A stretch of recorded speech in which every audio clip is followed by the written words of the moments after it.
Today's lesson, automotive air conditioning.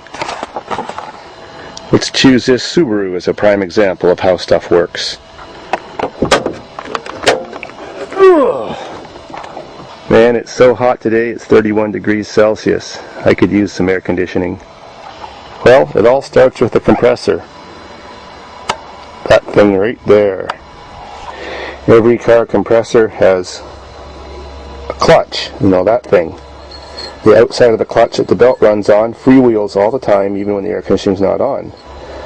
The part that drives the shaft inside the compressor is this drive plate. Power is sent to this wire, electromagnets turn on, and this drive plate is sucked into the flywheel on this constantly turning pulley and drives all the mechanism inside the compressor. It works just like a fridge compressor or an air conditioning compressor in your window unit. Now, somewhere on the low side tubing that is on your air conditioning system, there's usually a switch. Sometimes the switch is even on the compressor. What that switch does is when the air conditioning gas gets too low, which is called freon, the switch shuts off and the clutch cannot operate. Sometimes when there's a leak in the system, the oil that's inside that compressor, which is a little bit flowing through all the pipes at the same time as the air conditioning system is working, is leaking out along with the freon. Then if the system continued to function with no gas, it may have leaked out all the oil at the same time, and then you seize up your compressor. And they are very expensive, and on many cars they are in a god-forsaken spot way down there or there where you dread trying to take them out. Well, every car works pretty much the same as a window air conditioner or central air. You have the high side pipe, which goes out to the condenser coil, which is another radiator in front of your engine cooling radiator.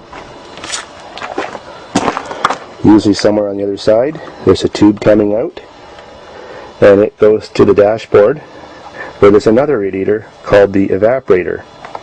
Also coming from the dashboard and out of the firewall is that large pipe I just showed you, which is the low pressure pipe, where the compressor sucks the gas back in again to be recompressed and come out the high pressure pipe.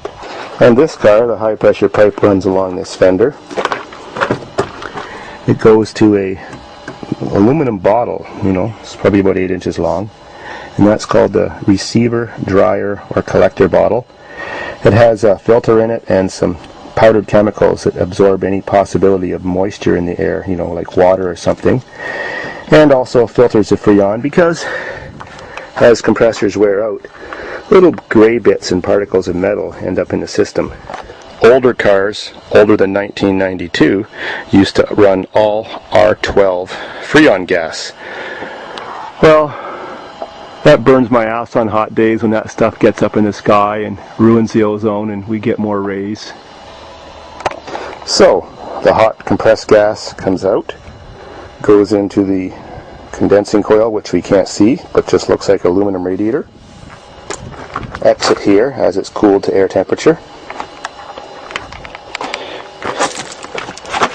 And on front-wheel drive vehicles, we have 1 or 2 electric fans that turn on to move air across there when the car's not moving, so your air conditioning system doesn't overheat. When your air conditioning system does overheat, it usually stalls the clutch out and it starts making screeching noises, or the belt slips.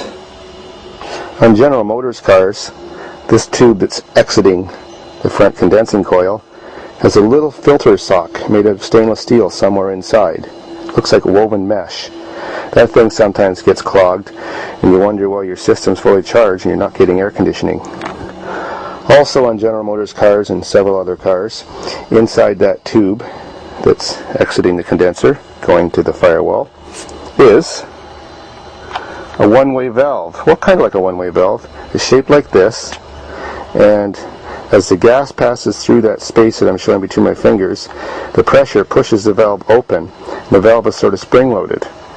So on these cars, even when they're low on freon or have the right amount of freon, if you test the pressure on the nipple, if you're charging the system or checking it, it's always showing the right pressure unless it's just about has no gas at all, because this valve opens and adjusts itself by the rate of flow depending on how fast your compressor turning, what engine RPM you have. Many cars don't have that system. They just have a TX valve or something like that, as I explained in the earlier video. Well, the most common problem with car air conditioning is Freon leaks. One place where they don't leak that often but do sometimes is the seal in behind the clutch. You'll see a big wet spot underneath the bottom of your compressor, and sometimes black all the way around here. Another place where they leak on the compressor is the compressor body. Some bodies are made in 2 halves bolted together, some are 3 pieces bolted together, and in between the aluminum housings is big O-rings. Well, on compressors that are near the bottom, like many cars, they get a lot of road spray from water and salt debris and stuff like that.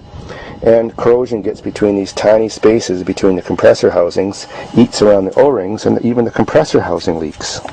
On Fords, they often have, wherever there's a joint, a quick connect connection and O-rings in there, and as the O-rings get old and tired, you get leaks around all the joints at the same time. That sucks. On very many Chrysler products from 1992 and throughout the rest of the 90s, inside your firewall under your dashboard where the evaporator is, you have the most serious leak of all, the hardest to fix one.